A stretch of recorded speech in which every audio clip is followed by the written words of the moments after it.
Welcome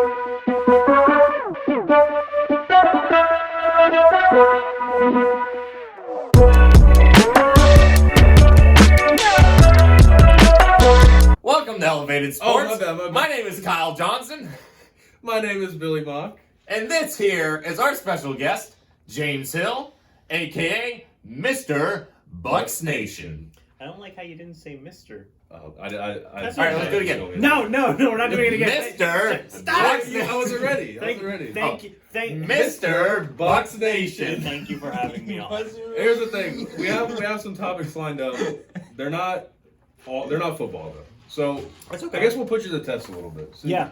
So the first thing we're going to talk about today is the NBA. What's the NBA? It's the National Basketball Association. It's where they play basketball. Okay. At a national What's level. basketball? It's a sport. Big orange ball, you bounce. Got it. Good to go. He's got it on his computer right now. Yeah, Good to go. That's Let's what go. what a basketball looks like. Yes, Let's sir. put him to the test.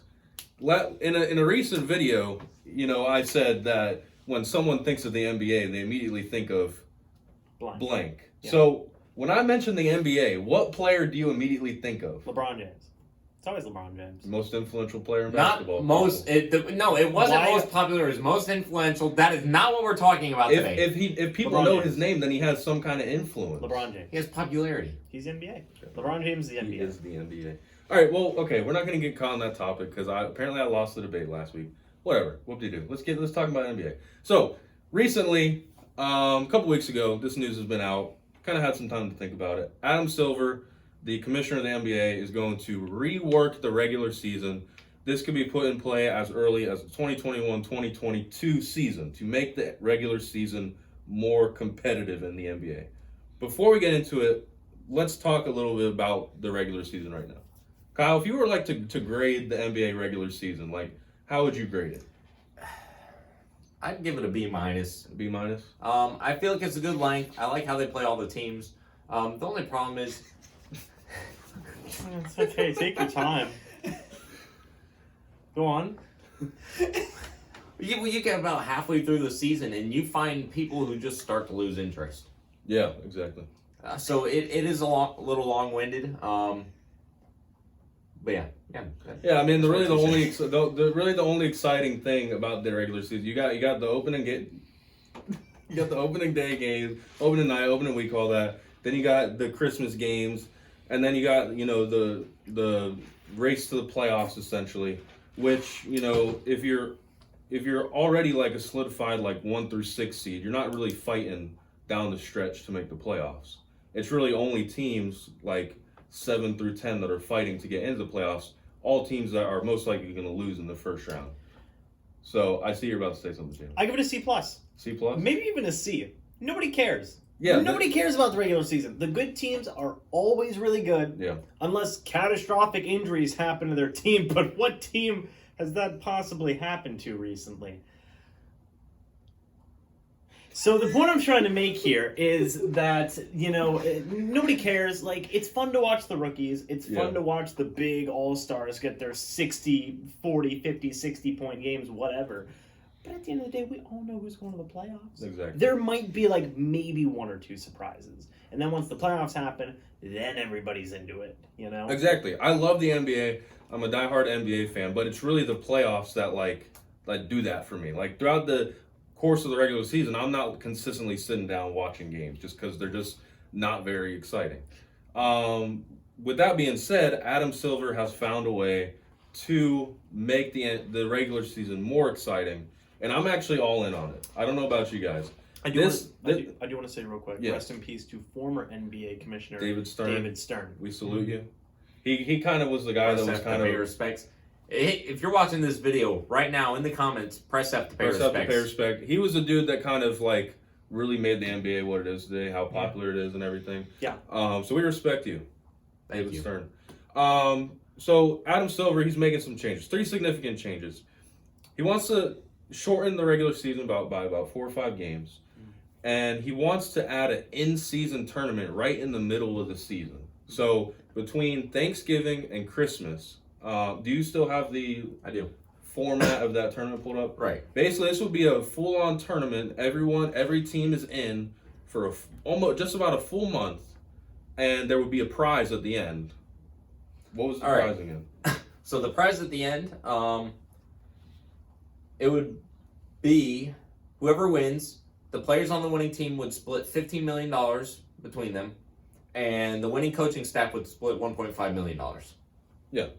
And then the format of it. So the format, if you guys watch soccer, any kind of soccer, the first thing that comes to my mind is World Cup soccer, where you have the group league, which is where you have teams playing against different teams, and it's not necessarily elimination, but it's kind of for seeding, where they'll play at.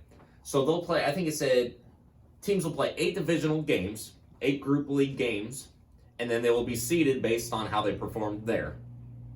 And then it will enter like a playoff tournament style. Yeah. What did it say? Did it say double elimination? No, it doesn't say double elimination. But yeah, that would be the format for that. But I think it said 4 of the games, 4 home, 4 away games for each team, they would count as a team's regular season total. Yeah. So while they are planning, the plan would be to reduce the regular season games to 78. These 8 tournament games in the group round would be part of the regular season total. Yeah, exactly. And one of the reasons I like this is also because of the timing of it. So you got it in November, end of November, most of December. If you're thinking about kind of the sports calendar, that's right after the MLB playoffs end, before the NFL playoffs start. So it's kind of like in a nice pocket there where it's not competing with anything else. And fans can enjoy it. I think players will be all in on this too, because it's just, it's another accolade that they can kind of chase. Right. And also, teams are playing in the middle of this. They're still also playing for playoff seeding, with the 8 games counting towards their regular season record. Right. So I like that. I like the in-season tournament. I mean, March Madness is obviously a huge thing. This is kind of similar to March Madness, just in the middle of the season. Right. Yeah. The huge thing too is that these games count towards the regular season total. That they still count. It's not just a meaningless tournament. Like, even with the cash money prize or whatever, you could still think that, like, oh well, the players, whatever, they're not gonna want to win because the games don't matter. But the fact that those games do factor into the regular season totals, at the end of the day, does help keep that relevant. Right. Yeah, and I also think that if it is a case that it's a single elimination, I think that more teams have a chance at winning. If in these series, in 7-game series, teams pull so far ahead of other teams, you have one chance in one game. A team that's not supposed to win a game can easily come out on fire. A team that should win the game could get cold that game, and we could see an underdog win. So I think that could add some like interesting storylines in that tournament. I think it adds to that dull that we kind of see in the middle of the season. Yeah. People are excited at the beginning of the season because their favorite teams are just now getting back on the court. They're excited at the end of the season if their favorite teams are in the playoff race or definitely going to the playoffs. But in the middle, it's kind of like, you got the Christmas Day game. Yeah. You're excited for that, but there's not a lot. And I think that this tournament style will keep the players interactive by making some of the games actually count for the record. And the rest of it, just the competitiveness between the players. Some of them are friends with each other, so it's bragging rights too. Yeah, it is. This will be really fun too for those fans of the teams that they're probably not going to go to the playoffs, but they can always be the mid-season champions. Exactly. You know what I mean? Like, that's always something. That's at least something that one of those teams could have. And it's way. We see upsets like that in the regular season all the time for these lower level teams whenever they're playing the higher end teams. Upsets happen all the time during the NBA regular season. There's a lot of games, there's a lot of opportunities for upsets.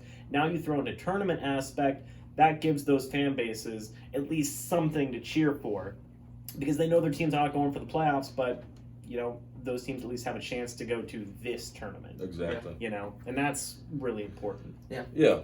The next thing that they're Adam Silver's trying to rework is he's trying to add a playoff play-in.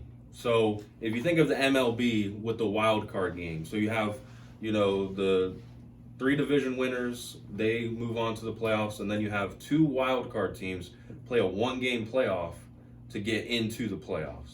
This is very similar. So basically what's going to happen is the 7 and 8 seed will play against each other in 1 game. The 9 and 10 seed will play against each other in 1 game. The loser of the 9 and 10 seed game is out. The winner of the 7 and 8 seed will have the 7 seed. The loser of that game plays the winner of the 9 and 10 seed game. The winner of that is the 8 seed. So the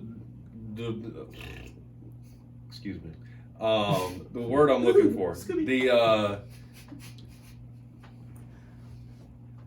I'm having a brain fart. Oh no. Indigestion. No, I'm not having indigestion. The benefit. I hope Connor cuts this out because this is actually really ridiculous. He will. The benefit. I don't know. I don't think he goes through the videos to see what he needs to cut out or not. Oh. The benefit I guess we'll find out. of this is I hate that teams tank. I don't like that. The fact that they're just gonna throw out whoever they can in a game so that they could lose the most amount of games so they can get the number 1 draft pick. Fans don't want to see that. Like I would like if I was like a Charlotte Hornets fan or something like that. They're always a team that's kind of on the bubble there at the playoffs. I would much rather them make it into the playoffs as an 8 seed and then get beat by whoever the 1 seed is, rather than just tanking the whole season and trying to lose as many games as possible. This adds that because this adds the benefit of teams not tanking and fighting for that because they know that their fans want to see them in the playoffs, regardless of what the result's going to be. So if you look at a lot of the standings, you have 1 through 8 is pretty competitive, and then it's just a huge drop off because you got all these teams tanking. Well, now if you're a 9 and 10 seed throughout the whole season, you still have a chance to make it into the playoffs. So I like that it adds that competitive aspect even down with the lesser teams in these conferences. What do you think about that? Right. I agree with that. And as you're saying that, it brought something to mind, and I know I've seen it. I see it in the NFL. I see it with the Eagles currently. Yeah. And I'm going to call them out right now. But you just have those teams in the playoffs that just don't deserve to be there. Yeah. The record says this team doesn't deserve to be there. They just barely scratch by as the best in their division. Jimmy has something to say. I feel like making the 9 and 10 seed able to get in there, while yes, I think it makes it more fun, you don't want to see those teams that don't deserve to be there get in there and then they get obliterated in the first round. Because that's just... That is true, but I see what you're saying. But the point you just made was, the 8th seed, let's say. They don't deserve to be there because of their record. Well, I would be saying the 10 seed. The 10th seed. Okay, that makes more sense. I'm saying the 9 and the 10 seed. Not the people who would originally be in the playoffs. I'm talking about, you have a solid 1 through 8 in the division or in the conference, and then you have a 9 and a 10 who are just significantly worse than the 7 and 8. There's a big gap there. Is right. what could be a problem. Yeah, that is definitely a problem I have with it as well. Is like what you said, the 10th seed, they won however many less games than the original 7th seed or 8th seed. How did they get in? I think the counterpoint to that though is yes, while those teams seemingly look like they don't deserve to be there, they did beat the teams that were going to originally be there. Right. And that means that they technically do deserve to be right. there. And I think something with that as well, and it's beneficial for those teams because maybe they had a really crappy start to the season, but they were able to pick it up at the end of the season. Yeah. And they may not have deserved it at the beginning, but how they put themselves together at the end shows that they do deserve to be in the playoffs. And I think that helps them out. Right. I agree with that 100%.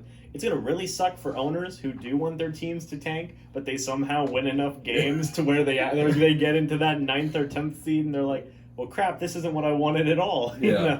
Well, and I see what you're saying, Kyle, but I do think that with this format, I don't think you're going to see a huge gap between the 9 and 10 and 7 and 8 because now you have teams, originally, if a team knew that they were probably not going to make the playoffs, be a 9 or 10, you may see them tanking and trying to get as low as they can to get that draft pick. But now that they know that they have a chance, I don't think you're going to see that huge gap. Another interesting point I have to it is those teams are going to be tired. They are going to be after tired. playing 2 extra games. or depending on how long it is 2 extra games, correct? Yeah, if a 9 or 10 seed went It's into just the a single. playoffs, It's just a single game between the 7th and 8th seed, a single game between the 9th and the 10th seed. Then whoever loses the 7th versus 8th seed plays the winner of the 9th and 10th seed. Yep. That is correct. Correct. So 2 teams are going to be playing 2 games, and one of right those before the playoffs start. right, and one of those teams that played 2 games is going into the playoffs. Yep. Tired versus a team that is fresh that has been waiting. and they'll be playing the 1 seed.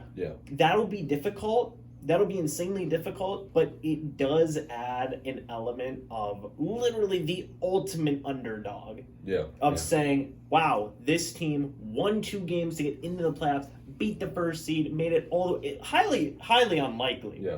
But there's always that option. Exactly. And like I said earlier, fans would rather see that than see their team tank. Like, if you're there, you have a chance. Right. And then there's one example I wanted to use for this.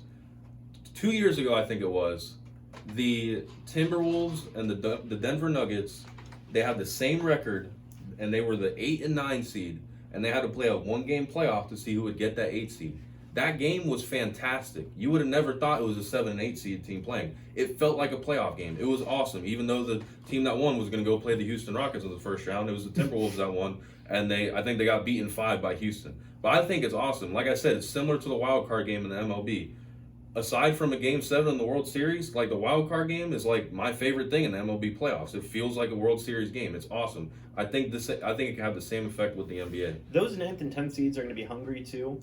Yeah. And winning those playoff games, getting into the playoffs, that's something that's, stuff you can build off of moving into next season. For sure. All those young players, if some younger teams, like let's say for example the Atlanta Hawks, very young team. Yeah.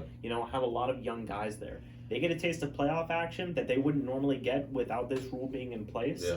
That's huge for them because they get the experience of having to have these clutch moments very early on in their career. Yeah. And that can go a really long way in terms of developing these younger players for the future NBA games and future NBA playoffs and stuff like that. Yeah, for sure.